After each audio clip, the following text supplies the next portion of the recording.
Stock market में हम जो कहते हैं कि आजकल इतने कंप्यूटर्स और आर्टिफिशियल इंटेलिजेंस आ गया है कि एक व्यक्ति का रिटर्न शॉर्ट टर्म में हो नहीं सकता। इंडिया का जो वॉल्यूम है वो 95% डेली ट्रेडिंग में है। तो लोग क्या सोचते हैं, मैं सवेरे 100 में खरीदूं और शाम को 102 में बेच दूं तो मेरा 2 रुपए बनता है। ये एक बिल्कुल गैम्बलिंग है। ये जो अभी लेटेस्ट बजट में एसटीटी बढ़ाया है, ये रेवेन्यू के लिए नहीं है, बिहेवियरल प्रैक्टिस डिस्करेज करने के लिए। हमारा एजम्पशन रहा है कि हिंदुस्तान एक हाई इन्फ्लेशन इकोनॉमी है और वेस्टर्न इकोनॉमी यूएस जैसी जो होती है वो लो इन्फ्लेशन होती है। तो ये क्या हमको अपनी प्रायर भूल जाने चाहिए कि हम जो छुट्टी पढ़ के बड़े हुए हैं कि ऐसा होता है। उन्होंने कोविड-19 को डिफेंड करने के लिए बहुत ज्यादा पैसा फेंका है गवर्नमेंट। ये इमर्जिंग मार्केट ने, चाइना ने नहीं किया, इंडिया ने नहीं किया। इंडिया ने सब बहुत संतुलन से किया जो भी किया है। चाइना ने भी बहुत संतुलन से किया, लेकिन यूरोप और यूएस ने बिल्कुल छप्पड़ फाड़ के दिया है सबको। और उसका जो बिल है अभी आ रहा है। दूसरी तरीके का इन्वेस्टमेंट ये होता है कि सड़कें बनाए, पोर्ट बनाए, एयरपोर्ट बनाए, तो वो उसका रिटर्न होता है और वो दूसरे बिजनेसेस को इनेबल करता है। तो वो जो सड़क जो है और बिजनेस को थ्राइव करने के लिए अपॉर्चुनिटी देते हैं। इसको सेविंग्स इन्वेस्टमेंट साइकिल कहते हैं। और इंडिया का सेविंग्स रेट अच्छा है लेकिन बढ़िया नहीं। मतलब ये पीक में जो ईस्ट एशिया का मिरेकल था, उनका सेविंग्स रेट लगभग 40%। हमारा अभी 32%, 31% ऐसे किसी में है।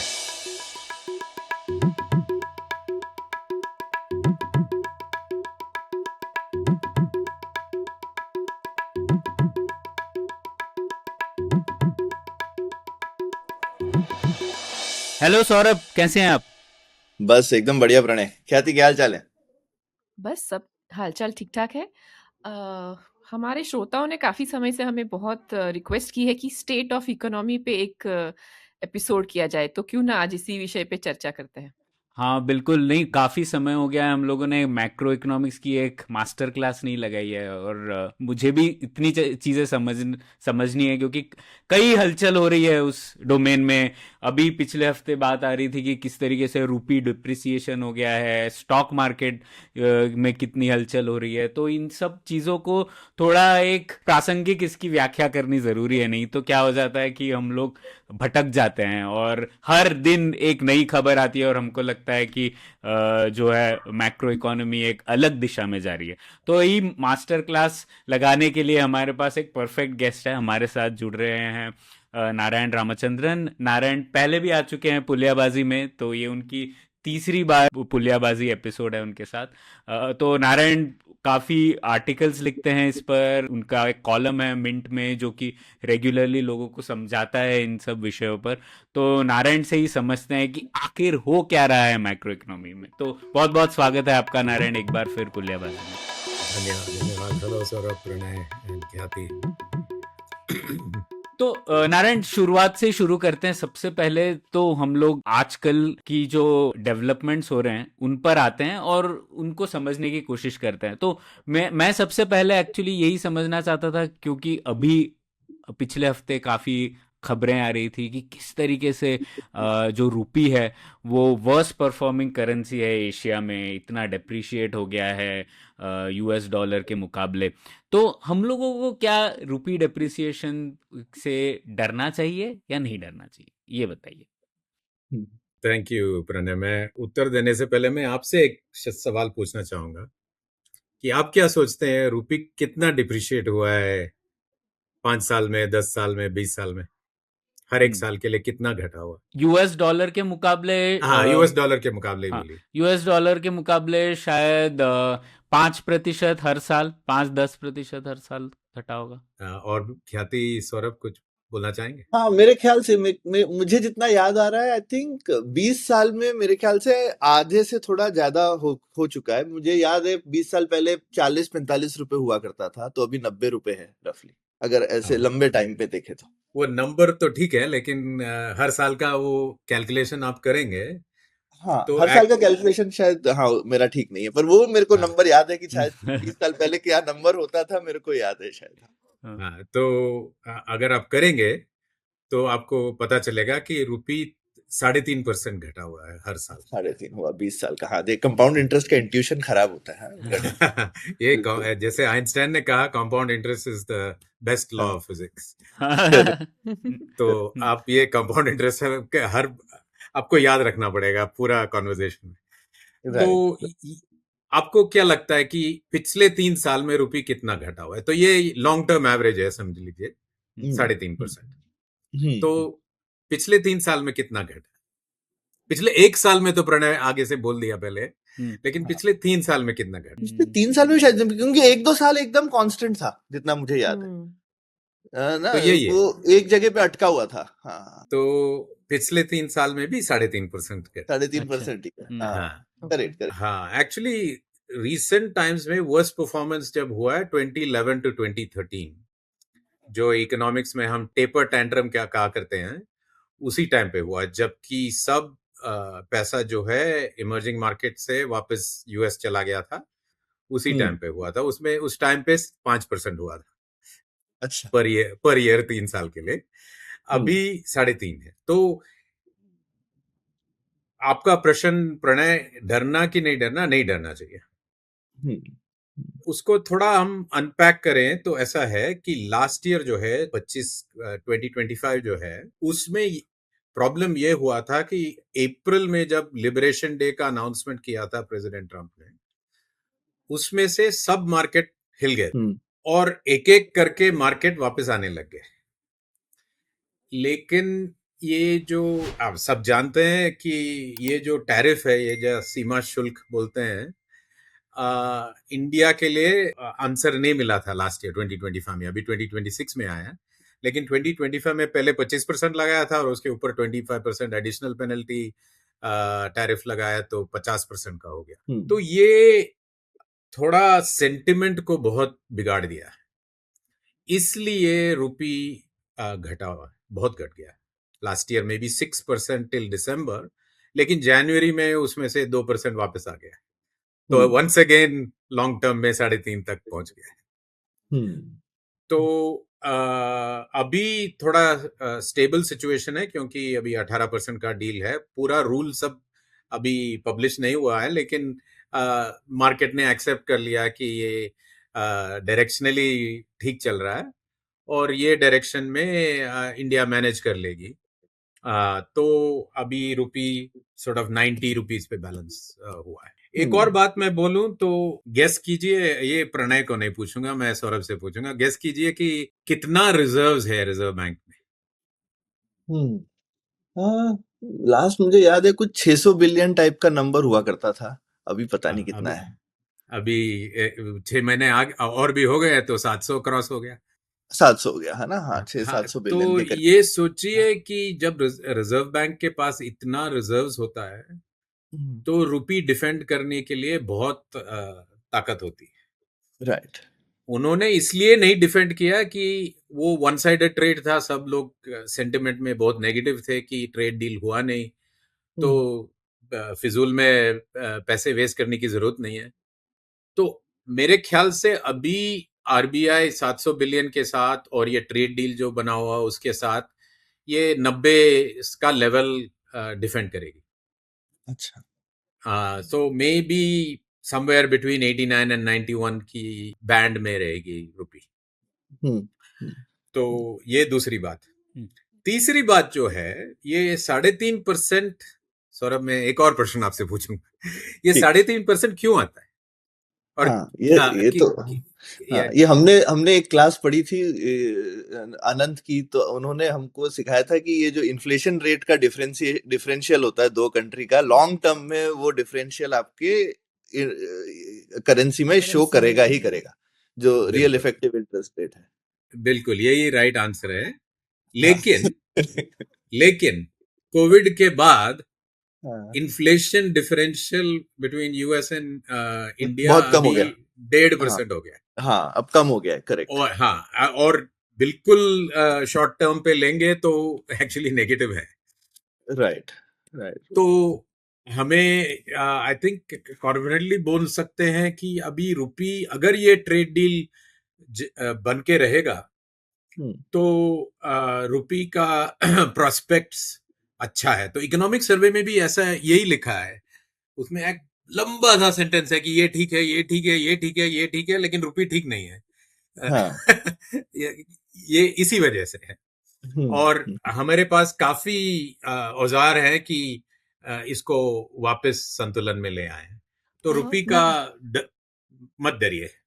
अच्छा नारायण, मैं आपको एक बहुत ही बेसिक सवाल पूछना चाहती हूँ। तो आपने जो सेंटिमेंट और रूपी के बारे में जो कनेक्शन बताया कि अभी थोड़ा सेंटिमेंट भी खराब है उस हिसाब से, राइट?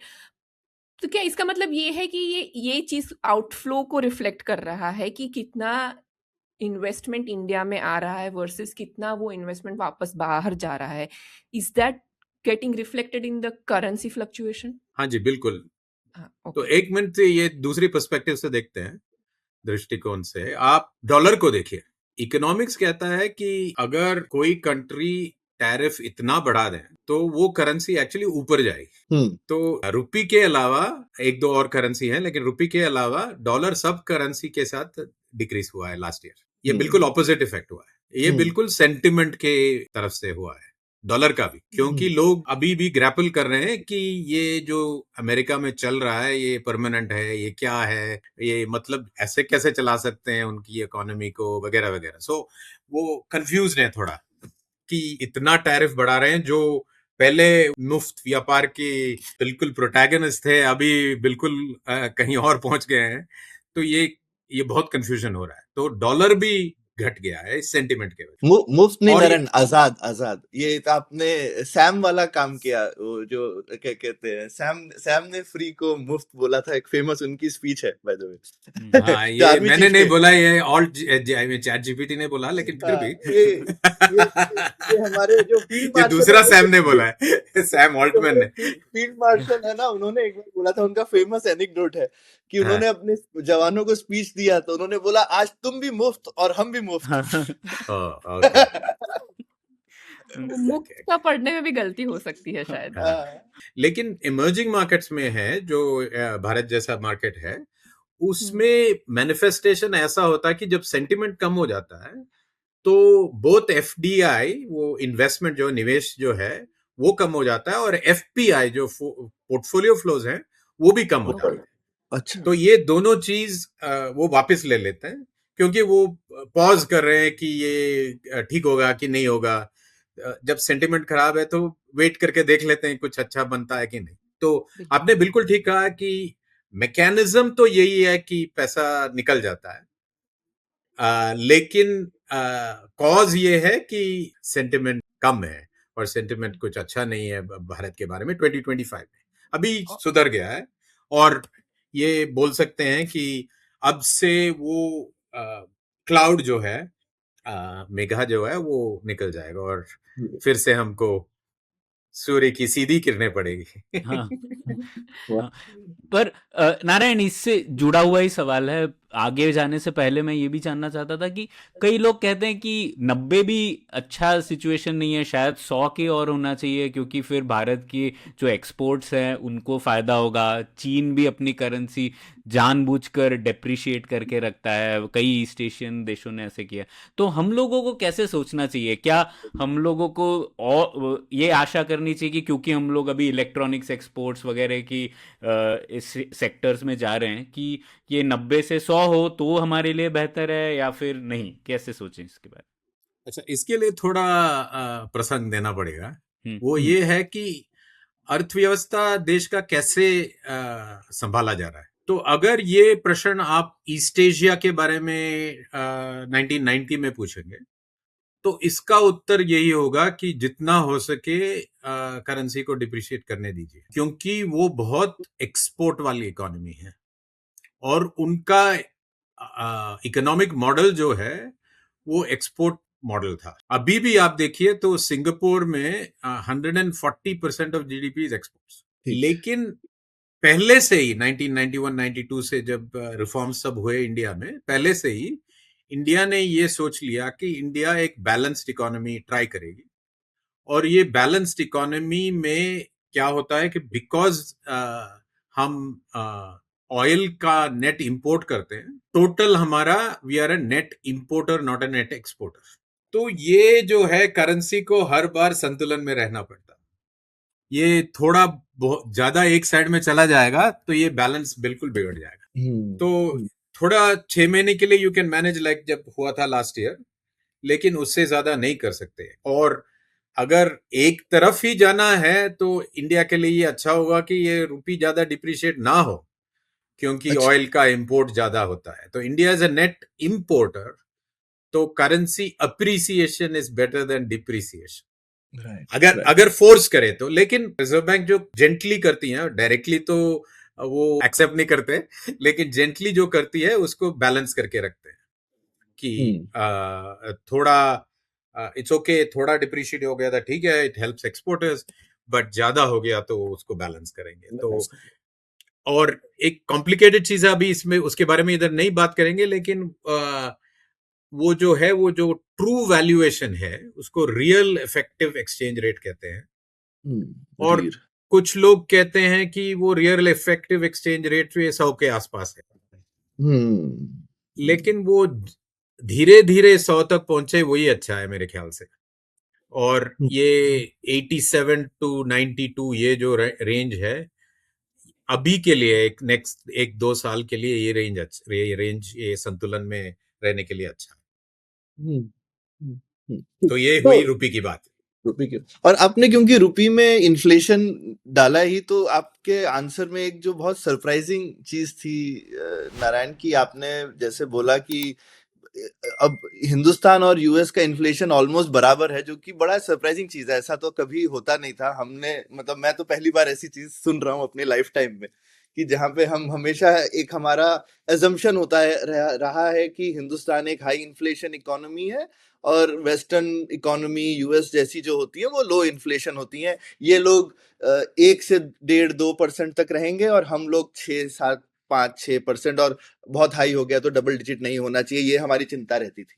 तो ये कैसा चमत्कार हो गया है? क्या हमको अपनी पुरानी अब प्रायर भूल जाने चाहिए कि हम जो घुट्टी पढ़ के बड़े हुए हैं कि ऐसा होता है, या ये कुछ स्टैटिस्टिक्स का चमत्कार है, या फिर हम डेटा ठीक से नहीं देख रहे हैं, या यूएस बदल गया है या हम बदल गए? ये मुझे तो बिल्कुल बहुत ही अचरज है इस नंबर को सुन के। हाँ, ये भी बड़ा उलझा हुआ सवाल पूछा आपने, लेकिन ये थोड़ा सा डल चमत्कार है। अच्छा। हाँ, डल भी वर्ड ठीक है और चमत्कार भी है। अच्छा। दोनों है। हाँ, तो पहला स्टेटिस्टिक्स पे आते हैं।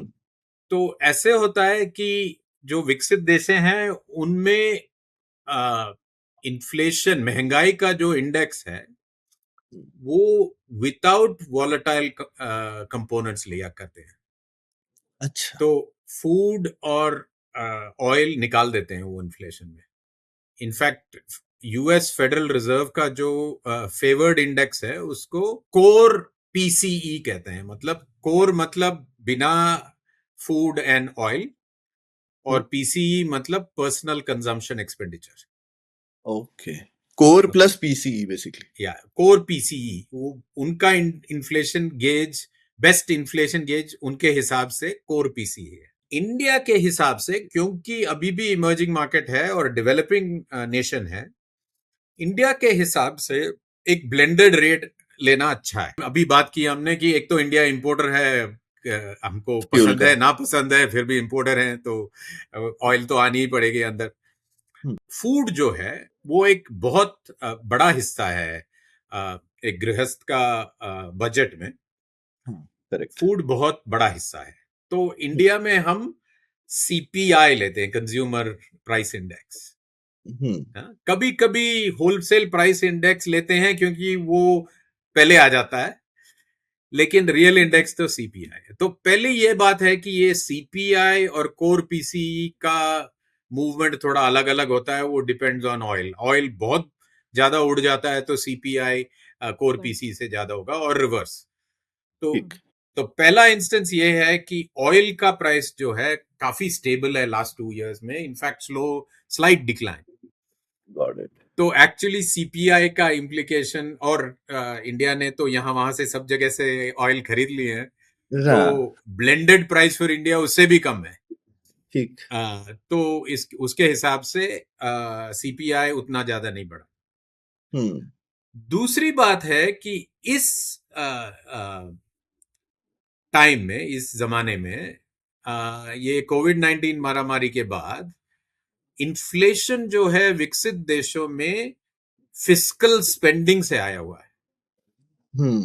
ठीक। उन्होंने कोविड-19 को डिफेंड करने के लिए बहुत ज्यादा पैसा फेंका है गवर्नमेंट से।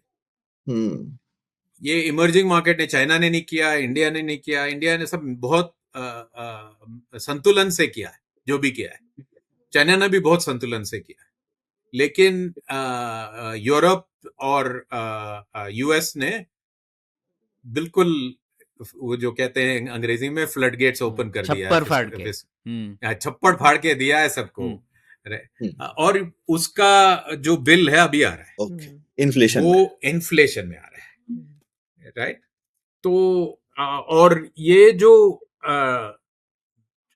ज्यादा कोई इकोनॉमिक डिफेंस नहीं है ये टैरिफ के लिए, लेकिन जो भी इकोनॉमिक डिफेंस है, एक डिफेंस है कि थोड़ा बहुत रेवेन्यू आता है, वो इतना जरा ज्यादा डेट लिया हुआ है, तो वो रेवेन्यू थोड़ा वो डिफीज करता है वो डेट। तो इसलिए पहला तो ये स्टेटिस्टिक्स थोड़ा अलग अलग है। दूसरी बात, सोर्स ऑफ इन्फ्लेशन अलग है। वहां पे फिस्कल स्पेंडिंग, बहुत ज्यादा डेट प्रिंटिंग, डेट इशुएंस, वो हुआ है। यहाँ पे संतुलन में रहा है, और फूड में भी बहुत कम इन्फ्लेशन हुआ है ओवर 2-3 इयर्स इंडिया में। तो इसके हिसाब से थोड़ा अननेचुरली डिफरेंट है। जब वहां पे वो फिस्कल का इन्फ्लुएंस कम हो जाएगा, और जहां यहाँ पे जो है वो बाकी सब चीजें नॉर्मलाइज हो जाएंगी, तो फिर से ये थोड़ा और बैलेंस, रिलेटिव बैलेंस में आ जाए। तीसरी बात यह है कि इंडिया ने, आपको याद होगा, 2016 में एमपीसी शुरू किया था, ये मॉनेटरी पॉलिसी कमिटी, राइट, वो इन्फ्लेशन टारगेटिंग वाला जो कॉन्सेप्ट, इन्फ्लेशन टारगेटिंग वाला। तो ये इंडिया बिल्कुल लास्ट कंट्री, बिग कंट्रीज में तो इंडिया लास्ट कंट्री थी 2016 में शायद शुरू करने वाली। और इन्फ्लेशन टारगेटिंग में क्या होता है, पहला तो आपको रेंज याद होगा, 4 से 6%, 2 से 6 with 4 as medium. 4 as medium, अच्छा 2 से 6। और ऑपरेटिंग अभी उससे 1% अंदर लाके, तो अभी 3 से 5 हो गया। वो ऑपरेटिंग गाइडलाइन है, वो एक्चुअल गाइडलाइन अभी भी 2 to 6 विद 4 एज मीडियन है। ठीक। लेकिन उनका जो डिलीवरी है अभी 4 के आसपास ही है लॉन्ग टर्म, और शॉर्ट टर्म 3 के आसपास है। ठीक। तो ये एमपीसीपी बहुत काम आता है ऐसे चीज के लिए कि 2 चीज कम होते हैं, एवरेज इन्फ्लेशन कम हो जाता है, और इन्फ्लेशन का जो ऊपर नीचे जाने, मतलब वॉलेटिलिटी भी है, वो भी कम हो जाता है। ये मैक्रो इकोनॉमी में ये बहुत बड़ी चीज है कि इन्फ्लेशन नंबर और इन्फ्लेशन वॉलेटिलिटी को नीचे आना, ये अच्छी चीज है। और इसके बारे में बहुत कम जिक्र होता है, लेकिन ईस्ट एशिया का जो मिरेकल है, उसमें एक हिस्सा तो ये मैक्रो इकोनॉमिक स्टेबिलिटी से आता है। उन्होंने इन्फ्लेशन को दबा के रखा था।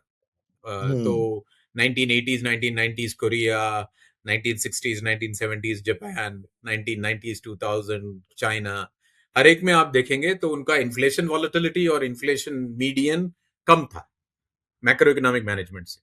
तो ये एक अच्छी चीज है इंडिया के लिए। 2016 से जब शुरू हुआ, उसके पहले ही मैकेनिक्स तो शुरू हो गए थे, लेकिन ऑफिशियली एमपीसी ने 2016 में शुरू किया, और तब से अब तक एक नियंत्रण बना के रखा। तो ये अभी एटलीस्ट कुछ साल के लिए आप एक्सपेक्ट कर रहे हैं कि ये थोड़ा हमको, मतलब ये चलता रहेगा। और खैर आपने बहुत अच्छे से बताया, बेसिकली हम भी इस तरह से सोच सकते हैं, अगर तेल ने ज्यादा उछल कूद नहीं करी तो हमारे लिए ठीक ही रहेगा रफली।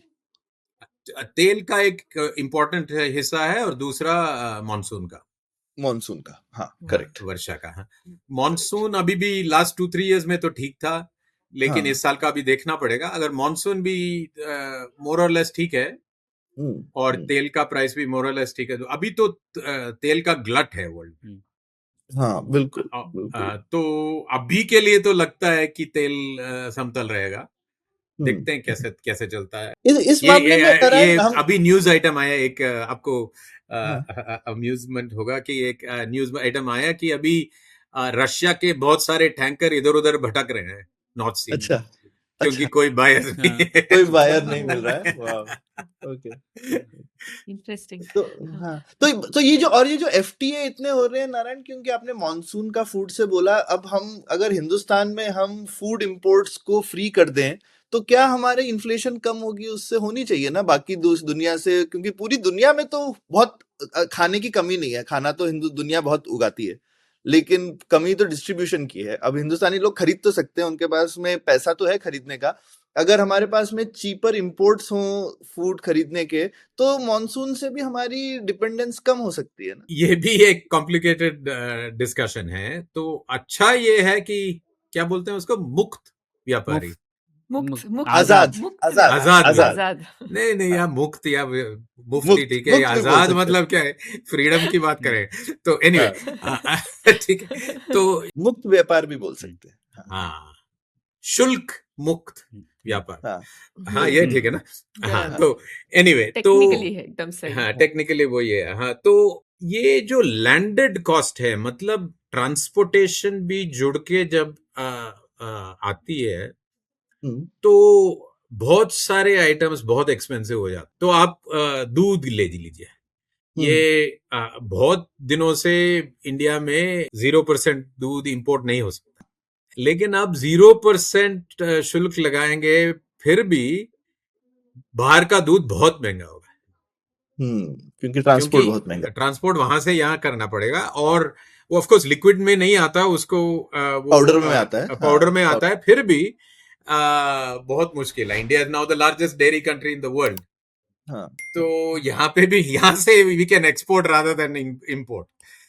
ठीक, तो आई थिंक थोड़े चीज के, एक दो चीज के लिए तो इंडिया दो चार चीजें इंपोर्ट करती हैं, palm oil, certain types of pulses, उसमें बहुत फर्क पड़ सकता है ठीक। कि शुल्क के बारे में कि अगर कम हो जाए तो बहुत फर्क पड़ सकता है। But they are subject to free trade, I mean bilateral free trade agreement. Free trade agreements, आप पूछ रहे थे तो आप फिर से पूछिए जो सवाल पूछ रहे थे एफटी के बारे में। नहीं, मैंने यही पूछा था कि क्या हमारी इन्फ्लेशन में, मैं देखना चाहता था कि ये जो हमारा इन्फ्लेशन का एडजस्टमेंट हो रहा है दिमाग में, अगर महंगाई क्या आगे भी कम रह सकती है, तो ये जो फ्री ट्रेड एग्रीमेंट्स हैं, क्या ये भी हमारी महंगाई कम कर सकते हैं फ्यूचर में? तो ये मुझे ये तो मेरा इसका जो डायरेक्शनल, बिल्कुल, अगर मैं आपका क्वेश्चन उल्टा कर दूं, तो ये जो चीज हम बात कर रहे हैं, मुक्त शुल्क व्यापार, ये दुनिया के लिए अच्छा है। ठीक, इन्फ्लेशन सबके लिए कम होता है, हाँ, इसीलिए 1980 1990 से 20-30 साल में इन्फ्लेशन बहुत कम रहा है वर्ल्ड वाइड। एक जो जगह में एपिसोडिक इन्फ्लेशन हुआ, लेकिन वर्ल्ड वाइड कम इसलिए हुआ, अभी जहां भी उगता है वहां से दूसरी जगह ले जाओ। जैसे है कि सोयाबीन यूएस में उगता था, वहां से चाइना पे एक्सपोर्ट करते थे, तो दोनों का एडवांटेज होता था। ये जो इकोनॉमिक्स में एक महान व्यक्ति थे 300 साल पहले, रिकार्डो करके, जहां भी कंपैरेटिव एडवांटेज है वहां से दूसरी जगह ले जाओ, दोनों जगह बेनिफिट हो जाते हैं। तो ये उसको क्या कहते हैं, टेक्निकल टर्म भू राजनीति है, वो अभी नया सा आया है दुनिया में।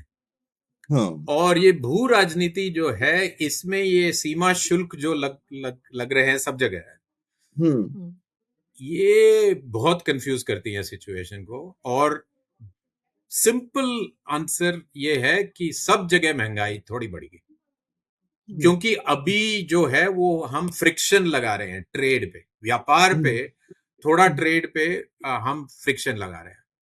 तो या तो सब ऑप्टिमल जगह पे उगानी पड़ेगी, या तो दूसरी जो फ्रेंड है हमारे उनसे लेना पड़ेगा। तो ब्राजील, अब तो चाइना क्या कर रही है, अभी यूएसए नहीं ले रही, ब्राजील से सोयाबीन जो है, राइट, उनका एनिमल फीड जो आता है वो ब्राजील से आता है, तो दूसरी जगह से लेना पड़ता है। तो ये सब जब रीओरिएंट होता है तो सबका महंगाई बढ़ जाता है। तो हम विश तो नहीं कर सकते कि ऐसा हो जाए, लेकिन प्योर सिद्धांत से हम बोल सकते हैं कि ये शुल्क मुक्त व्यापार अच्छा है। अच्छा, पर हिंदुस्तान ने तो अच्छे ही पत्ते खेले हैं ना। पहले से हमने तो कम ही कर लिया है, क्योंकि यूरोप के साथ हमारा एफटी हो गया, बहुत और देशों के साथ भी हुआ, और यूएस के साथ भी। यूएस ने हम पे लगा दिया, पर हमने यूएस का जीरो कर दिया, तो हमारे लिए तो फायदा ही है शायद। शायद, आई डोंट नो। थोड़ा तो फायदा है इंडिया के लिए, जो ये रिफॉर्म जैसा है तो अच्छा ही है। हाँ। तो दो तरीके के पॉजिटिव आते हैं। एक तो आपको जो गुड्स यहाँ मिलते नहीं है तो उसको मिल जाता है यहाँ पे। हाँ, दूसरी बात यह है कि थोड़ा महंगाई कम होता है इंडिया के लिए, बिल्कुल। लेकिन ग्लोबल ट्रेड जो है उसका ग्रोथ घट जाता है पूरा।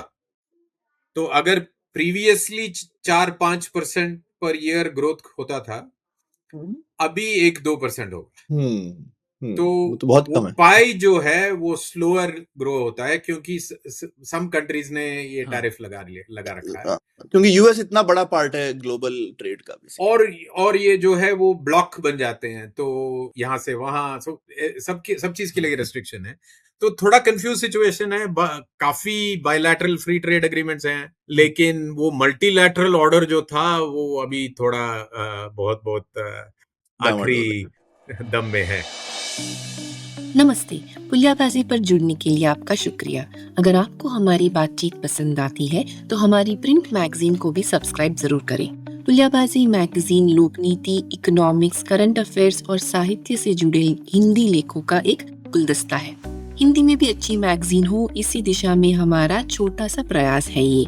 इसका पहला अंक आ चुका है, जिसे आप हमारी वेबसाइट puliyabazi.in के मैगजीन सब्सक्रिप्शन टैब पर जाकर ऑर्डर कर सकते हैं। साथ ही हमारी वेबसाइट पर सब्सक्राइब जरूर कीजिए, जिससे हर हफ्ते नए आर्टिकल्स और नए एपिसोड्स आपको ईमेल के द्वारा मिल जाएंगे। पुलियाबाजी के साथ जुड़े रहने के लिए आपका शुक्रिया।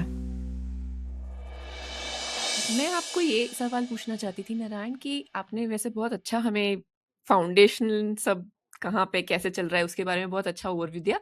तो सबको हमेशा सवाल ये होता है कि भारत में प्राइवेट इन्वेस्टमेंट कैसे आ रहा है, राइट? क्योंकि हम हमेशा ये कहते रहे कि भारत को अब कैपिटल की ज़रूरत है, ताकि जो भारत में और प्रोग्रेस हो, भारत में नई कंपनियां बने, जहाँ ज़्यादा सामान बने, राइट? तो थोड़ा सा इस पे ओवरव्यू दीजिए ना कि क्या सिचुएशन है, क्या चीज़ें उसमें चल रही है, क्या फ्रिक्शन है उसके लिए? पहले सिद्धांत की बात करते हैं, उसके बाद प्रैक्टिकलिटी की बात करते हैं कि कैसा हाँ। हो क्या रहा है। तो सिद्धांत ये है कि आप पहले एक हाउस होल्ड ले लीजिए, एक गृहस्थ।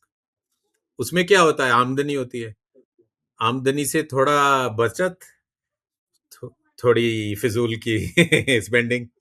हाँ, आप मनोरंजन के लिए इधर उधर जाते हैं, कुछ खाना बनाना लेते हैं, वो सब उसको कहते हैं डिस्क्रेशनरी स्पेंडिंग। और जो बचत होता है वो सेविंग्स आप स्टॉक मार्केट में डाल सकते हैं, आप बॉन्ड मार्केट में डाल सकते हैं, आप न्यू इश्यूज में डाल सकते हैं। तो ये ट्रांसलेशन होता है कि जब आमदनी से बचत और बचत से निवेश होता है, ये बात है। तो भारत में निवेश के लिए ऐसे काफी डिफरेंट पाथ्स चाहिए। एक तो समझिए कोलाबा से कलीना तक एक निवेश होता है, मतलब कोलाबा में सेविंग्स होता है और कलीना में इन्वेस्ट होता है, सोचिए। तो इंडिया के अंदर ही। दूसरा ये जो होता है कि कॉर्पोरेट अर्निंग्स जो है उनका बचत। तो एक, अब हमने गृहस्थ की बात की, अभी ये कॉर्पोरेशन की बात करेंगे तो उनका अर्निंग्स जो है हर साल, हाँ, तो उसमें उसके हिसाब से वो इन्वेस्ट कर सकते हैं। ठीक। तो अगर रिलायंस या अडानी या टाटा ने एक डेटा सेंटर बनाई, तो वो डेटा सेंटर बनता है अर्निंग से। तो ये दूसरा मार्ग हो गया। पहला मार्ग तो बचत, हाउस होल्ड बचत, दूसरा मार्ग तो अर्निंग्स के साथ, और तीसरा मार्ग जो है ये एफडीआई से आता है, जो बाहर से। तो आप समझिए बेंगलोर और हैदराबाद में आपने लेटली पढ़ा होगा कि काफी सब जीसीसी हैं, और फॉक्सकॉन और माइक्रॉन वगैरह वगैरह अभी भी ये असेंबली फैक्ट्री सब लगा रहे हैं। तो ये सब इन्वेस्टमेंट बाहर से आता है। तो ये 3 मार्ग है जो सेविंग्स को इन्वेस्टमेंट में कन्वर्ट करता है। और इन्वेस्टमेंट और स्पेंडिंग में ये फर्क है। इस जमाने में एक ही चीज होता है, दोनों के लिए एक चेक लिखते हैं, राइट? लेकिन हाँ। वो चेक जो है 100 रुपए का जो चेक है, जो आप फिल्म में देखते हैं, वो 100 रुपए का एफर्ट तो 100 रुपए का एंटरटेनमेंट में बदल जाता है। लेकिन खर्चा हो इन्वेस्टमेंट जो गया। है वो हाँ, वो खर्चा हो गया। हम्म, लेकिन 100 रुपए का जो निवेश होता है वो कल 300 रुपए 400 रुपए वगैरह आता है। एक तो वो तरह का इन्वेस्टमेंट है। तो आप सोचिए कि आप सेमीकंडक्टर फैक्ट्री लगाते हैं, तो ये रिटर्न ऑन कैपिटल के हिसाब से 10 साल बाद इसको 500 रुपए 600 रुपए मिल जाता है।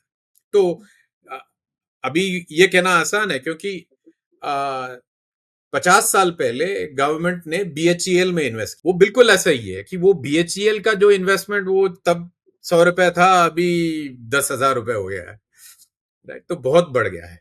तो ये एक तरफ का है। दूसरी तरीके का इन्वेस्टमेंट ये होता है कि सड़कें बनाए, पोर्ट बनाए, एयरपोर्ट बनाए, तो वो उसका रिटर्न होता है और वो दूसरे बिजनेसेस को इनेबल करता है। तो वो जो सड़क जो है और बिजनेस को थ्राइव करने के लिए अपॉर्चुनिटी देता है। तो ये इसको सेविंग्स इन्वेस्टमेंट साइकिल कहते हैं। और इंडिया का सेविंग्स रेट अच्छा है, लेकिन बढ़िया नहीं है। मतलब ये पीक में जो ईस्ट एशिया का मिरेकल था, उनका सेविंग्स रेट लगभग 40% था। हमारा अभी 32% 31% ऐसे इसी में है। तो हम अगर इसको 31 से 40% तक ले जाएं, बाय द वे आपका जो सिप है, सिस्टमैटिक इन्वेस्टमेंट प्लान, जो सब लोग म्यूचुअल फंड में डालते हैं, ये सब एक तरह का निवेश ही है। नाउ 2025-26 की बात करते हैं, या लास्ट 2-3 इयर्स की बात करते हैं। तो ये कोविड महामारी में के बाद सबका ये बिहेवियर बदल चुका है।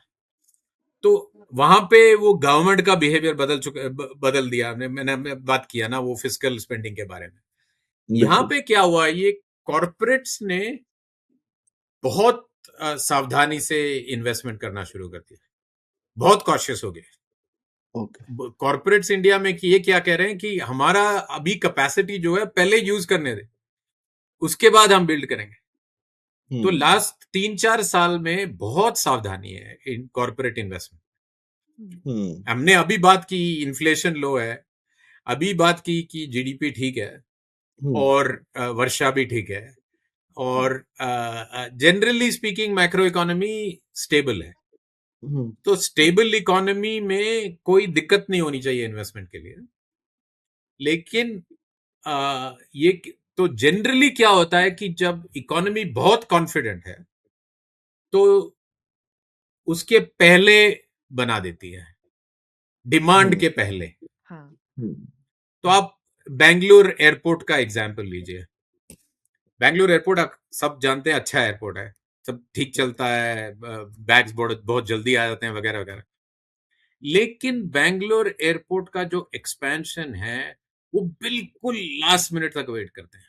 अभी आप जाइए बेंगलोर एयरपोर्ट में, खच्चा खच भरा हुआ है अभी, तो अभी शुरू करेंगे, वो डिमांड के पहले नहीं शुरू करते। लेकिन आप थाईलैंड में जाइए या कुआलालंपुर में जाइए, 25 साल पहले उसने स्वर्ण भूमि बनाई थी, और स्वर्ण भूमि इतना बड़ा सा एयरपोर्ट था कि उसमें लोग ही नहीं थे, राइट? तो डिमांड से बहुत पहले बना दिया वो, that creates a different problem. वो चाइना अभी में हो रहा है, वो एक्सेस इन्वेस्टमेंट वाला प्रॉब्लम हो जाता है। इंडिया में ये जो होता है कि investment after proof of demand, ये साइकोलॉजी जो है ये महामारी से शुरू हुआ है। ये थोड़ा अभी हटेगा थोड़े दिन में, लेकिन जब तक पूरा नहीं हटता है तो इन्फ्लेशन एक नेसेसरी कंडीशन। अगर इन्फ्लेशन ज्यादा है तो लोग इन्वेस्ट नहीं करते। इन्फ्लेशन, लेकिन अभी बात किया हमने कि इन्फ्लेशन कम है। दूसरी बात है कि जनरल मैक्रो इकोनॉमी ओके है। तो जब तक ये बिहेवियर चेंज नहीं होता है, कॉर्पोरेट अर्निंग्स भी ठीक है, वो अगले स्टॉक मार्केट के डिस्कशन में करेंगे, लेकिन स्टॉक कॉर्पोरेट अर्निंग्स भी ठीक है, बहुत ज्यादा नहीं, बहुत कम नहीं है, ठीक है। ये इकोनॉमी के लिए कॉर्पोरेट अर्निंग्स ठीक है। तो ये 3 नेसेसरी कंडीशंस हैं, लेकिन सफिशिएंट कंडीशन जो है willingness to spend by corporates, वो नहीं हो रहा है अभी, क्योंकि वो अभी भी वो क्लाउड ऑफ कोविड में है। पर नारायण ये तो मतलब 15-20 साल पुरानी कहानी है ना, क्योंकि हम लोगों का हमेशा से ही प्राइवेट निवेश जो है वो कम था। हम लोग बोलते थे कि बढ़ना चाहिए, 2011 के बाद शायद रुक गया था। तो मतलब कोविड के पहले से भी हम लोग शायद अच्छा नहीं कर रहे थे। तो क्या प्रॉब्लम क्या हो रहा है, क्यों इन कॉरपोरेट्स इन्वेस्ट नहीं कर रहे हैं तब से ही? नो नो, बट ये थोड़ा आपको विशेष तरह से देखना पड़ेगा। ये अलग अलग रीजंस हैं। तो आप ये इन्फ्लेशन का रीजन जो मैं अभी दे रहा हूँ वो 2017-18 में ठीक नहीं था, वो इन्फ्लेशन हाई था। हम्म तो उस समय तो नेसेसरी कंडीशन नहीं हुआ, तो सफिशिएंट कंडीशन की बात ही नहीं हुई। तो वो अलग अलग बात है। तो और 2011 टू 13 में रुपी इतना डिप्रिशिएट हुआ। एक्चुअली मैक्रो इकोनॉमी पुअर था इंडिया में 2011 टू 13। तो अलग अलग समय में आपको अलग अलग विचारधारा चाहिए इसको जांच करने के लिए। लेकिन आप सोचिए 2003 टू 2008 में बहुत बढ़िया था। और इंडिया का स्टॉक मार्केट जो था वो एक्चुअली ब्राजील के बाद India best performing stock market from 2003 to 2008। पहली बार था जो इंडिया का प्राइमरी डेफिसिट नॉन जीरो था, आई मीन नॉन नेगेटिव था, वगैरह वगैरह। तो India's best period of macro economy actually 2003 से 2008 तक। और अभी रिसेंटली 1-2 साल से ठीक है, लेकिन उसके हिसाब से तो नहीं, अपने हिसाब से ठीक है। और वो उतना, और उस टाइम पे इन्वेस्टमेंट रेट कुछ 34-35% था, मुझे याद है। वो हमारा पीक था, 36 तक। हाँ, मुझे याद है उस टाइम पे इस तरीके का नंबर। और करेंसी एक्चुअली अप्रिशिएट हो रहा था। हाँ, तो आपने ये 45 की बात की। हाँ, तो हाँ, मेरे को याद है कि 45 जाके पहले 41 तक वापस आके फिर 90 के तक आए। बिल्कुल, आप बिल्कुल ठीक बोल रहे हैं। बिल्कुल। तो वो, हाँ, वो अलग, वो एक वेरी अभिन्न पीरियड था, वो अभी हाँ, रिपीट नहीं हुआ अभी। हाँ, और तब तो ट्रेड की कंडीशंस भी बहुत अलग थी ना। वो गोल्डन पीरियड था, जब आप जैसे बोल रहे थे ग्लोबलाइजेशन के लिए भी गोल्डन पीरियड था, जो कि अब तो है ही नहीं। तो वो एक बड़ा फ्रिक्शन पॉइंट तो है अब। और ख्याति ने के प्रश्न पूछा कि क्या फ्रिक्शन क्या है। तो हाँ, इसके लिए मैं रोहित शर्मा का एडवाइस लूंगा कि गवर्नमेंट जो है ये नारा लगाए कि हिस्ट्री रिपीट करेंगे और हिस्ट्री डिफीट करेंगे, और वो 2003 टू 8 वाली हिस्ट्री को वापस लाएंगे। क्योंकि बिगेस्ट फ्रिक्शन जो है ईज ऑफ डूइंग बिजनेस है इंडिया में। हर एक चीज में इतने रूल्स हो गए हैं, और वो रूल्स को इंटरप्रेट करने में इतना टाइम लगता है कि वो ये आजकल फॉर्म्स की बात नहीं है। आजकल तो काफी कुछ इलेक्ट्रॉनिक हो गया है। सौरभ जानते हैं, एक बिजनेस चलाते हैं वो भी, हम भी काफी बिजनेस में लगे हुए हैं। तो ये सिर्फ मैकेनिक्स की बात नहीं है, लेकिन आरबीआई से, सेबी से, पीएफ आई मीन आईआरडीए से, गवर्नमेंट से, शॉप्स एंड एस्टैब्लिशमेंट से, लेबर कंप्लायंस से, इतना रूल्स और रेगुलेशंस है कि ये ईज ऑफ डूइंग बिजनेस बहुत मुश्किल है। और ये हिसाब से काफी लोग डिस्करेज हो जाते हैं कि बस इतना ही, इससे ज्यादा नहीं करेंगे, इसमें कुछ फायदा ही नहीं है, क्या करें, वगैरह वगैरह। तो ये रिफॉर्म जो है, अभी एक हमारे दोस्त है मनीष सबरवाल, वो एक डीक्रिमिनलाइजेशन और डीरेगुलेशन का कमीशन चला रहे हैं। देखते हैं कितना सफल रहते हैं। लेकिन वो ये इसी बात पे है कि सब सिंप्लीफाई हो जाए। जो भी है इलेक्ट्रॉनिक, एक्चुअली इंडिया ज्यादा इलेक्ट्रॉनिक है यूएस से, बट लेकिन उसमें इतने सारे इलेक्ट्रॉनिक चीजें फाइल करनी पड़ती हैं, तो ये सिंपल नहीं है। जो लोग भी कंपनी चलाते हैं, वो जितने ओटीपी रोज देते रहते हैं अपनी टीम को, तो उससे उनको पता है कितनी बार आपको फाइलिंग करनी पड़ती है। हाँ, मैंने देखा किसी ने ट्विटर पे अपना डिस्क्रिप्शन लिखा था, चीफ ओटीपी ऑफिसर। हाँ। नो, ये सब जगह होता है। तो आप लीजिए, ये आपको कुछ सेबी कंप्लायंस करना पड़ता है, तो आप लिस्टेड कंपनी है और सीईओ बदल गए, तो उसके लिए सेबी कंप्लायंस। लेकिन एसटीपी नहीं है, मतलब स्ट्रेट थ्रू प्रोसेस कुछ नहीं है। तो आपको एक प्रेस रिलीज बनाना पड़ेगा, और मतलब ये रिलीज बना पड़ेगा। वो रिलीज को आपको एक्सएमएल कन्वर्ट करना पड़ेगा। वो एक्सएमएल को आप लगते रहो कि जब तक सेबी का वो पोर्टल जब खुले तब तक वो करते रहे, राइट। एक आदमी है उसके लिए करने लिए। अभी तो चैटबॉट बदल दिया हमने, लेकिन फिर भी वो हाँ चैटबॉट तो ठुकराता है, वो डोर पे बाहर बाहर रात को 3 बजे घिस जाता है अंदर।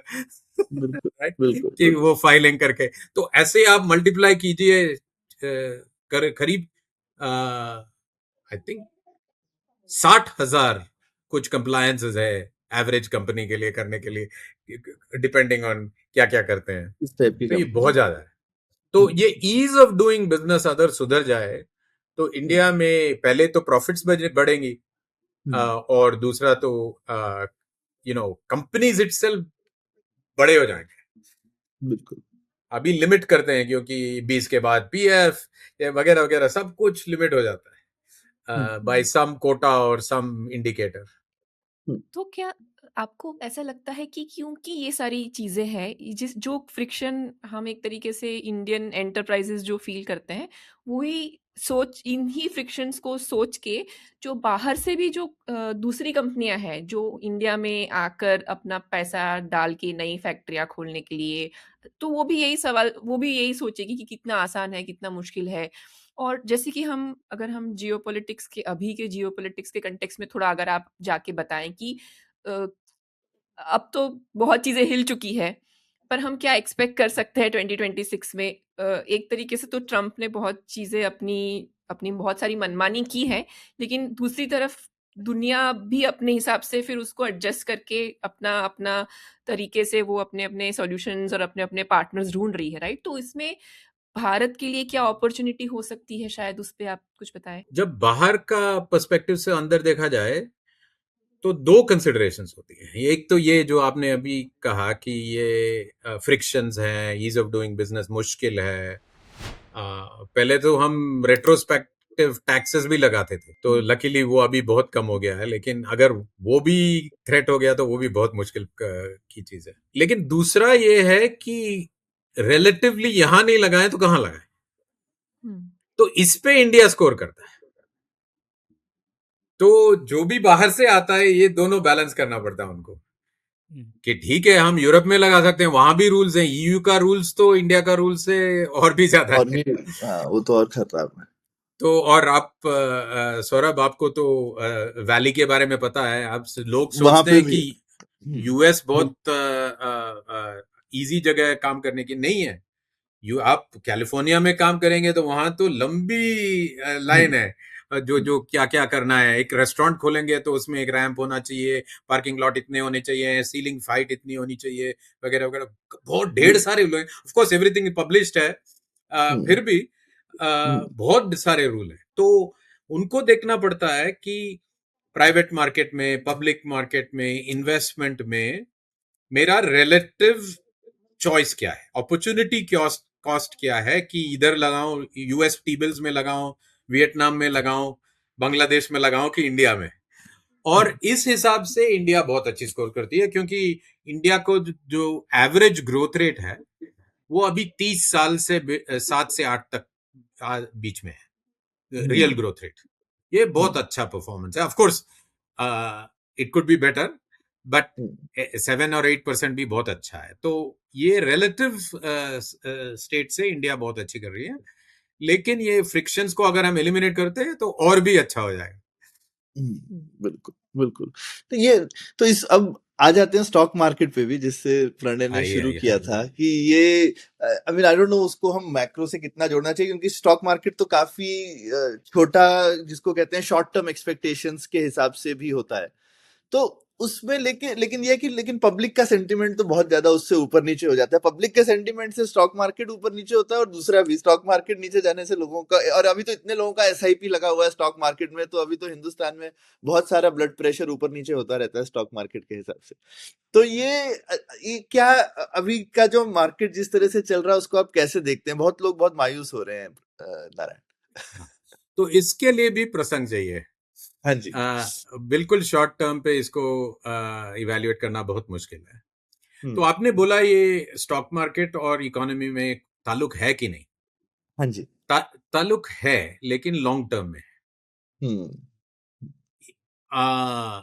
शॉर्ट टर्म में स्टॉक मार्केट एक इमोशनल चीज होती है, लॉन्ग टर्म में एक वेइंग स्केल होती है। तो मैं एक प्रश्न पूछूंगा आपसे, हम्म। 20 साल में डॉलर करेंसी में बेस्ट मार्केट 1 2 3 बताइए। मैं रैंक नहीं, बस 3 कंट्रीज बोलिए, देश। टॉप 3, हाँ मेरे ख्याल से चाइना, इंडिया और यूएस खुद ही होगा उसमें। चाइना तो मुझे नहीं लगता, नहीं, पर नहीं, उनका मतलब स्टॉक मार्केट इतना ख्याति, अच्छा आपका नहीं क्या था। क्या ख्याल है? आई थिंक 20 साल में तो इंडिया परफॉर्मर रहा होगा, टॉप 3 में हो करती हूँ मैं ऐसा। दूसरे इमर्जिंग मार्केट्स कौन से हैं इतना नहीं, मुझे नहीं इमर्जिंग पता मार्केट है। की बात क्यों कर रहे हैं? यूएस भी है। हाँ, पूरी दुनिया में दुनिया यूरोप यूएस भी है। यूएस ने तो यूएस भी बहुत है। अच्छा किया मेरे ख्याल से। ओके, मैं ठीक है, थोड़ा कंफ्यूज कर देता हूँ इस क्वेश्चन को। अभी 10 साल की बात कीजिए। 10 साल की, हम्म। 10 यूएस ने साल फिर भी में भी, बेटर किया है पिछले 10 साल में। हाँ हाँ, 10 साल में यूएस ने 10 साल में भी अच्छा ही किया है मेरे ख्याल से। शायद इंडिया हांगकांग निकल जाएगा हांगकांग उसमें। ताइवान, ओके, हाँ इंडिया। तो सिंप्लीफाई करता हूँ कि आप सब इंटरनेट पे आप बाद में देख लीजिए, लेकिन दोनों में इंडिया है, अच्छा, नंबर 2 है। और नंबर 2। 10 साल में इंडिया नैस्डैक और S&P 500 में सैंडविच हुई है बीच में। अच्छा, ओ हाँ। वाओ। तो हम सब बात करते हैं कि लास्ट ईयर तो 2025 में इंडिया मार्केट ठीक नहीं था, और बिल्कुल पहला वाला प्रश्न था कि करेंसी इतना पुअर किया हुआ है, क्या हुआ। तो इसके बावजूद इंडिया का परफॉर्मेंस नंबर 2 20 साल में, और 30 साल में तो जरूर है क्योंकि 92 में रिफॉर्म हुआ था। Of course. तो 30-35 साल में तो डेफिनेटली, उसके पहले 40 साल में तो नहीं था, लेकिन उसके पहले मार्केट ही अलग था, राइट। तो मैं ये कहना चाहता हूं कि ये बिल्कुल जीडीपी और अर्निंग्स ग्रोथ में का सहयोग है मार्केट से, लेकिन लॉन्ग टर्म है। ताइवान बाय द वे इसमें है, 10 साल में Taiwan is a very good performer, लेकिन China is a very bad performer. अच्छा, 10 साल में। तो हाँ, 10 साल में, क्योंकि चाइना का इकोनॉमिक परफॉर्मेंस जो है वो ओलंपिक्स के बाद थोड़ा एवरेज है, एवरेज और नेगेटिव है, और करेंसी उनका काफी बढ़ गया था ओलंपिक्स के बाद। तो कॉम्बिनेशन ऑफ दैट उनका इकोनॉमी एवरेजली परफॉर्म। ओलंपिक का कर्ज सही है एकदम। हाँ हाँ बिल्कुल, तो वो अलग बात है, अभी मैं आता हूँ ओलंपिक्स के बारे में। लेकिन उसके पहले मैं ये अगेन प्रसन्न करना चाहता हूं कि ये स्टॉक मार्केट जो है दुनिया में 3-4 तरीके के होते हैं। एक तरीका का होता है कि ये इनोवेशन मार्केट है, और करंट एग्जाम्पल वो यूएस का। दूसरा जो है वो अर्निंग्स ग्रोथ और वैल्यूएशन का मार्केट होता है। कभी कभी अर्निंग्स ग्रोथ, कभी कभी वैल्यूएशन, कभी कभी दोनों। इंडिया तो लास्ट 20 इयर्स में हर टाइम यही मार्केट रहा है, और चाइना भी ये टाइप का मार्केट रहा है, राइट। तीसरा मार्केट जो है ओकेजनली वो रिलेटिव वैल्यू या कोई अचानक कुछ चीज के बारे में वो ऊपर जाता है। तो एग्जाम्पल है कि last year best performing sector in developed markets क्या था? Developed markets, semiconductor. टेक्नोलॉजी छोड़िए, एक मिनट, टेक्नोलॉजी छोड़िए, वो इनोवेशन इकोनॉमी आ गया, टेक्नोलॉजी छोड़िए। अच्छा, तो उनको छोड़ के एनीवे मैं आंसर देता हूँ, it's actually European defence, correct. European Ukraine की वजह से। नो, नेटो, वो भू राजनीति की बात, और यूक्रेन रशिया दोनों मिलजुल के, दोनों की वजह से यूरोपियन डिफेंस स्टॉक्स अच्छे। तो ये लास्ट टाइप का हो गया कि ये रिलेटिव वैल्यू जो था वो अचानक अनलॉक हो गया, क्योंकि जर्मनी में 30 साल में पहली बार ऐसे कर रहे हैं कि once in a generation fiscal spending on defence. तो उसके हिसाब से वो स्टॉक्स ऊपर जा रहे हैं। इंडिया का क्या प्रॉब्लम था लास्ट ईयर? करेंसी तो एक प्रॉब्लम था लास्ट ईयर, उसके अलावा अर्निंग्स ग्रोथ और वैल्यूएशन उतने अच्छे नहीं थे। तो एक साल के लिए India is actually a relative under performer. 2025 में इंडिया का सिंगल परसेंटेज नंबर था डॉलर में, और bye the way S&P itself 15-16% का था। यूरोप डॉलर टर्म्स 20%, थोड़ा बहुत अंडरलाइंग स्टॉक्स और थोड़ा बहुत यूरो के बारे में, वगैरह वगैरह, राइट। सो ये याद रखिए। एक और टाइप का है इमर्जिंग मार्केट्स में जो ज्यादा मार्केट में नहीं है, उसको क्या बोलते हैं, डिनोमिनेटर, जो हर है डिवीजन में जो डिनोमिनेटर आता है वो डिनोमिनेटर मार्केट कहलाता है। डिनोमिनेटर मार्केट में ऐसा होता है कि जो बहुत इन्फ्लेशन ज्यादा बढ़ जाता है या कोई क्राइसिस हो जाता है तो उनका इंटरेस्ट रेट ज्यादा बढ़ जाता है, लेकिन वहां से इंटरेस्ट रेट बहुत कम हो जाए और या डायरेक्शनली कम होए तो मार्केट अच्छा करता है। तो 5 years में one of the best performance is Argentina. Oh, because वहां पे अभी ये उन्होंने हम इमर्जिंग मार्केट्स में डिनोमिनेटर मार्केट करते हैं। ये ठीक डिनोमिनेटर मार्केट इसलिए हुआ क्या, उनका इंटरेस्ट रेट्स जो है और उनका इन्फ्लेशन जो है ऑफ द चार्ट्स था, वो अभी थोड़ा नॉर्मलाइज हो रहा है। तो वो 100 से 20 पे आ नॉर्मलाइजेशन गया। प्रोसेस में आपको गणित में ऐसा आएगा कि डिनोमिनेटर जब कम होता है तो इक्वेशन बहुत बढ़ जाता है। तो ये 4 तरीके के मार्केट है, थोड़ा याद रखिए। एक और दूसरी बात, इनोवेशन इकोनॉमी में इंडिया का स्थान नहीं है अभी। ये अलग बात है, कभी और बात करेंगे कि इंडिया का विज्ञान और इनोवेशन में क्या पाथ लेना चाहिए वगैरह, वो कभी और बात करेंगे। लेकिन थोड़ा सा थोड़ा सा नहीं, यूएस अभी इनोवेशन मार्केट है, एआई मार्केट ही समझिए। कल 2025 में तो एआई मार्केट ही था, semiconductors mixed with artificial intelligence and data centre plus हाँ, एंड अभी डेटा सेंटर थोड़ा प्लमिंग भी हो गया। हाँ। और अभी थोड़ा ये सैंड डिस्क वगैरह वगैरह में सब वो भी चल रहा है, तो अभी हाँ, मेमोरी भी चल वगैरह। रहा है। हाँ, मेमोरी वगैरह भी चल रहा है। ताइवान, तो टीएसएमसी का परफॉर्मेंस बहुत अच्छा रहा है 2025 में, और उनके एएसएमएल भी, एएसएमएल का भी एएसएमएल नेदरलैंड्स में, नेदरलैंड। हाँ, तो सब ये एआई ट्रेड का ही सोचिए। चाइना में 2-4 कंपनियां हैं जो काफी अच्छे कर चुके हैं इसी ट्रेड पे, तो इनोवेशन इकोनॉमी। लेकिन बाकी जो थे वो अर्निंग्स और फ्री कैश फ्लो वगैरह वो एवरेज थे, लेकिन रिलेटिव ट्रेड में वो लास्ट ईयर अच्छा प्रदर्शन रहा उनका। So China non tech outperformed US non-tech in 2025. Wow. Even though both थोड़ा एवरेज ही परफॉर्मेंस रहा, फिर भी दोनों China non tech outperformed US non tech. तो ये स्टॉक मार्केट में हम जो कहते हैं कि आजकल इतने कंप्यूटर्स और आर्टिफिशियल इंटेलिजेंस आ गया है कि एक व्यक्ति का रिटर्न शॉर्ट टर्म में हो नहीं सकता। ये इंडिया के लिए बहुत महत्वपूर्ण चीज है, क्योंकि इंडिया का जो वॉल्यूम है वो 95% डेली ट्रेडिंग में है। अच्छा। 95%। तो लोग क्या सोचते हैं, मैं सवेरे 100 में खरीदूं और शाम को 102 में बेच दूं तो मेरा 2 रुपए बनता है। ये एक तो हिंदी में शब्द नहीं है मेरे को, लेकिन एक पुलकल गैम्बलिंग है। ये नहीं चलेगा, ये 95% नहीं है। ये जो अभी लेटेस्ट बजट में एसटीटी बढ़ाया है, ये रेवेन्यू के लिए नहीं है, ये प्रैक्टिस, हाँ, बिहेवियरल प्रैक्टिस डिस्करेज करने के लिए। तो मैं जो भी सुन रहे हैं, मैं यही कहूंगा कि एक ही एडवांटेज है इंडिविजुअल व्यक्तियों का, वो है पेशेंस का। आप लगे रहिए, एक ही स्टॉक, अच्छा स्टॉक पकड़ के 10 साल बाद देखिए उसको। वो the market rewards those who are patient.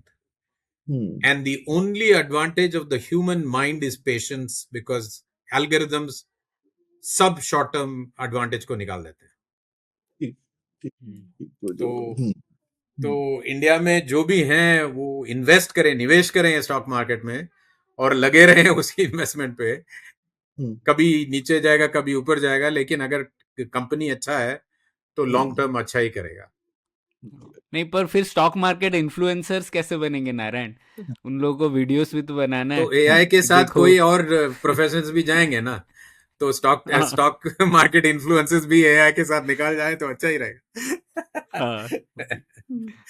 तो नारायण, इससे एक लॉजिकल सवाल ये बन के आता है, भारत में जो लोग बैठे हैं, खास करके आईटी सर्विसेज में जो काम कर रहे हैं, कि ये जो इनोवेशन वाली जो दुनिया में भारत थोड़ा सा ऐसा अभी तो एटलीस्ट लग रहा है कि एआई से बहुत इम्पैक्ट होना है इंडिया में। तो आपका क्या असेसमेंट है कि इंडिया का जो आईटी सर्विसेज का मॉडल है उसको नियर टर्म, मिड टर्म में आप उसको किस तरह से असेस करते हो?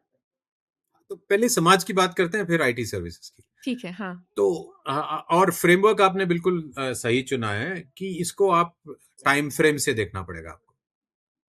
तो मेरा ये आइडिया है कि नेक्स्ट 5 years के लिए, समाज के लिए एआई बहुत अच्छा है इंडिया के लिए। 5 years इज अ इंडिकेशन, 3, 4, 5 रख लीजिए। फॉर सम मीडियम टर्म बहुत अच्छा है, क्योंकि ये जो प्रोडक्टिविटी है तो वो उसके लिए बहुत अच्छा है। तो हमने अभी जिक्र किया कि हम एआई यूज करके प्रोफाइल मैच करते हैं, बिजनेस में कोई काम जल्दी और इफेक्टिवली करते हैं। तो ऐसे बहुत सारे यूज केसेस हैं जिससे, और सौरभ के बिजनेस में एआई यूज करके जो भी एक्सपेंडिचर है उसको कम कर सकते हैं, वगैरह वगैरह। सो बिजनेस आफ्टर बिजनेस देख लीजिए, इंडिया में बहुत लाभ हो सकता है एआई के यूसेज से मीडियम टर्म। 5 to 15 years में इसका तो इम्पैक्ट पड़ेगा, इसका तो प्रभाव इंडियन जॉब मार्केट में पड़ेगा, क्योंकि ये जो है ये सब जूनियर पोजीशंस के लिए अच्छा नहीं है। ये जो जूनियर लॉयर हैं, जूनियर डॉक्टर हैं, जूनियर एनालिस्ट हैं, मैं जो करता था 35 साल पहले, अब कंप्लीटली ऑब्सोलीट हो गया। कंप्लीटली ऑब्सोलीट है। मैं कंप्यूटर, मेरा काम जो था वो कंप्यूटर फुल कर सकता है और मेरे से बढ़िया कर सकता है अपने आप। तो ये 5 to 15 में हमको ये डेफिनेटली प्लान करना पड़ेगा कि कैसे आगे ले जाएं कंट्री को। तो ये ट्रिकी चीज है। तो 3, 4, 5 साल के लिए हम इसको इस्तेमाल करें, और 5 से 10 साल के लिए इसका प्रभाव को कैसे मिटिगेट करें, ये आसान चीज नहीं है, लेकिन ये सोचना पड़ेगा हम कि ये ऐसे नहीं होने वाला है कि जस्ट 12th क्लास पास है देयरफॉर कुछ दे दो, डेस्क जॉब दे दो। डेस्क जॉब की तो महत्वपूर्णता भी कम हो जाएगी, क्योंकि ये कंप्यूटर फटाफट कर सकती है जो भी आप कर रहे हैं। 1000 एंट्री कर रहे हैं तो ये कंप्यूटर तो यहाँ से लेके वहां तक एक सेकंड में कर देगा। और उसको इन्फ्रेंस बनाना है, उसको एक चार्ट बनाना है, वो चार्ट को प्रिंट करना है, ये सब कंप्यूटर कर सकती है अभी। और उसको उसके सराउंडिंग एक पावर पॉइंट बनाना है। अब कितने एनालिस्ट हैं इंडिया में जो बैठ के पावर पॉइंट बना रहे हैं। तो ये सब निकल जाएगा तो थोड़े दिन में। तो इसको अब डेफिनेटली कुछ आंसर चाहिए कि समाज में हम क्या कर सकते हैं 3, 4, 5 years के बाद, जो ये जूनियर पोजीशंस के अलावा क्या माइंडसेट ट्रेनिंग देना चाहिए, क्या क्या तरीके का, सम जॉब फंक्शंस अभी कंटिन्यू होंगे। तो असेंबली एंड पैकेजिंग जो है वो कंटिन्यू होगा, ऑफ कोर्स नंबर में रिड्यूस, क्योंकि रोबोटिक आर्म से थोड़ा थोड़ा हो सकता है, लेकिन सम नर्सेस विल कंटिन्यू। दो डॉक्टर्स का, जूनियर डॉक्टर्स का जॉब तो जूनियर एआई कर सकता है, राइट, एटसेट्रा। तो बहुत केयरफुली प्लानिंग और डिस्कशन के साथ समाज ये इवॉल्व करना पड़ेगा। अभी आईटी सर्विसेज की बात, ये ओवर रिएक्शन है। ठीक है, ये जो बिल्कुल कह रही हैं, तो ये अभी अभी बातचीत के पहले हम किमी 2.5 के बारे में बात करते थे, ओपस 4.6 जो क्लाउड से बना हुआ, ये सब वेरी पावरफुल टूल्स हैं। ये लास्ट 3 months में क्या फर्क हुआ है कि पहले तो क्लाउड था, क्लाउड जो एंथ्रोपिक का जो कोडिंग सिस्टम है उसको क्लाउड कहला जाता है। वो क्लाउड से हम कोडिंग करते थे, वो बहुत अच्छी तरह से कोडिंग करती है। लेकिन अभी क्या कर सकते हैं, एक बंच ऑफ क्लाउड्स बना सकते हैं। तो मतलब एक पूरी इंजीनियरिंग टीम बना सकते हैं क्लाउड के साथ।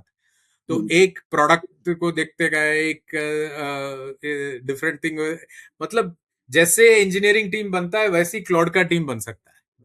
तो इसी वजह से ये शार्प रिएक्शन हुआ आईटी सर्विसेज में।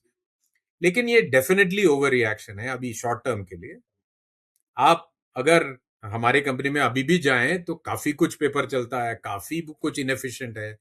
ऐसे ही होता है यूएस। मैं अभी 1 साल पहले नैस्डैक लिस्टिंग किया था। एक नैस्डैक लिस्टिंग आप बिलीव नहीं करेंगे, आज भी एक नैस्डैक लिस्टिंग एक्सेल स्प्रेडशीट से होता है। अच्छा 2025 में, 2026 की बात नहीं पता मेरे को, 2025 में नैस्डैक लिस्टिंग एक्सेल स्प्रेडशीट से होता है। ठीक है, तो एआई कर सकती है, लेकिन पहले एक्सेल से तो एक इफेक्टिव सिस्टम जाए, फिर एआई की बात करें ना।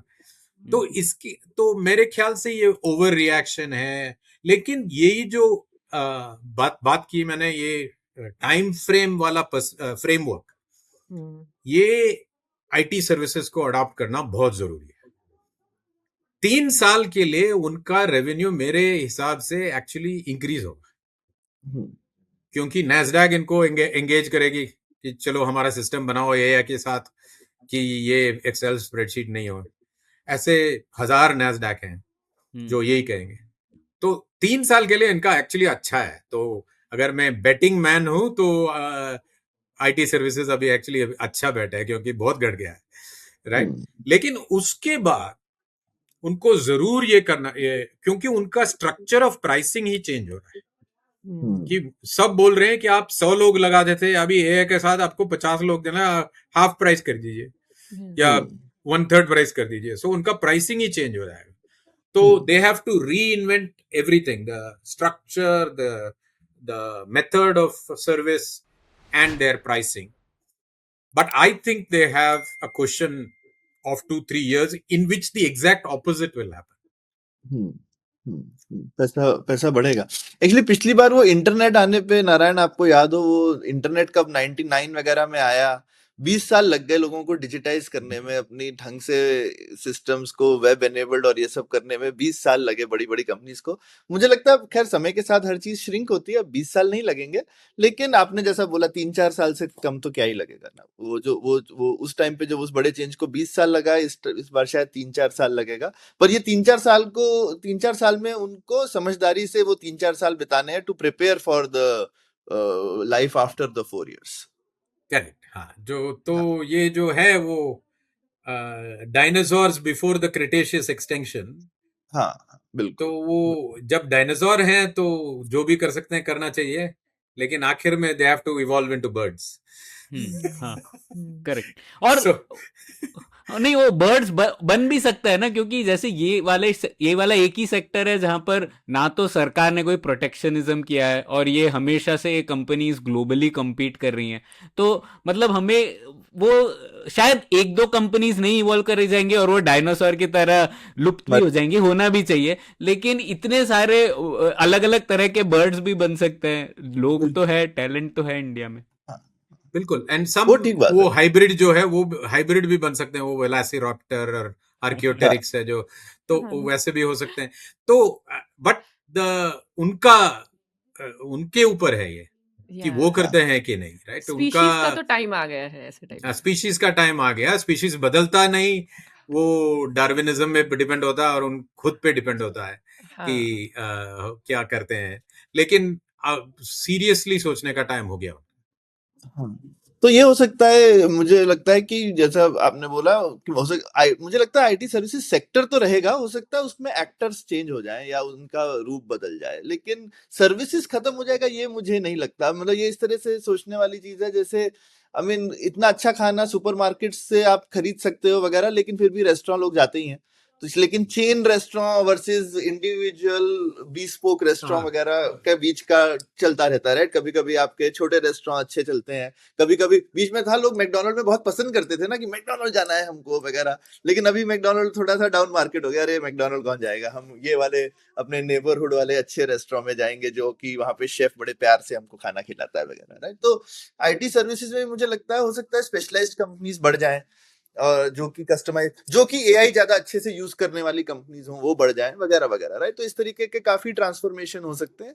उस मामले में मुझे लगता है हिंदुस्तान में टैलेंट भी बहुत अच्छा, आईटी सर्विसेज बहुत अच्छे से समझते हैं इंडिया में लोग, और अच्छी बात है कि उसको उसमें गवर्नमेंट प्रोटेक्शनिज्म नहीं है, ये अच्छी बात है।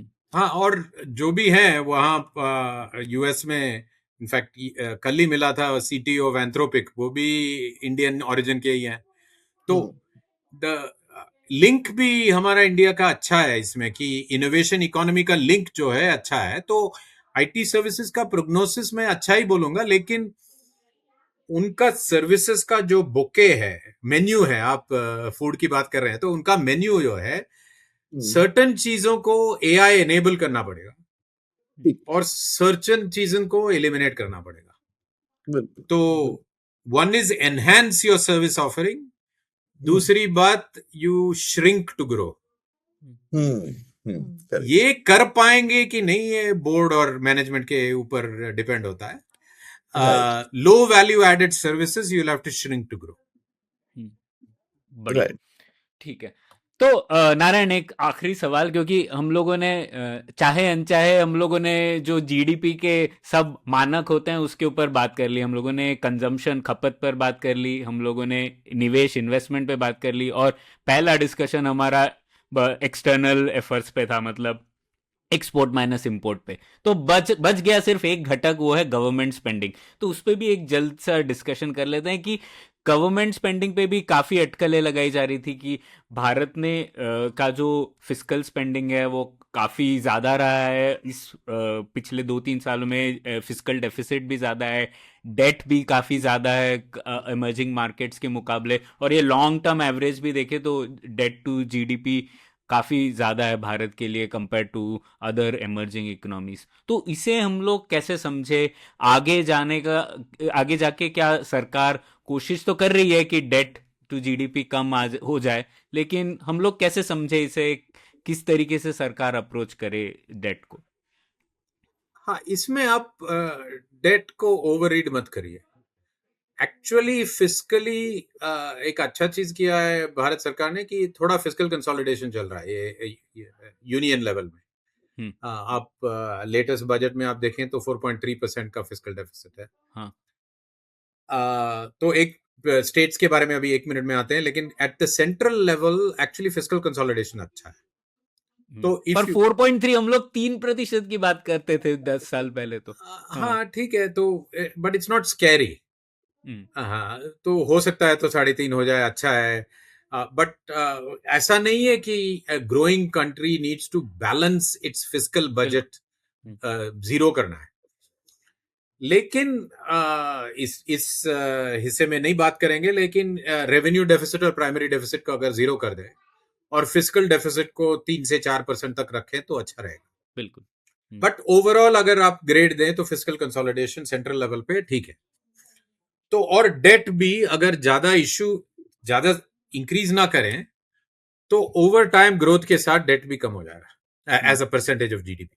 जीडीपी ग्रोथ हो रहा है और डेट ग्रोथ जीडीपी ग्रोथ से कम होगा तो वो रेशियो भी इंप्रूव हो जाएगा। डोमर लेकिन रूल। हाँ, लेकिन एक प्रॉब्लम है कि ये जो स्पेंडिंग सेंट्रल लेवल पे था उसको जरा स्टेट पे भेज दिया अभी, और स्पेंडिंग को नहीं भेजा लेकिन वो मेंटालिटी को स्टेट पे भेज दिया।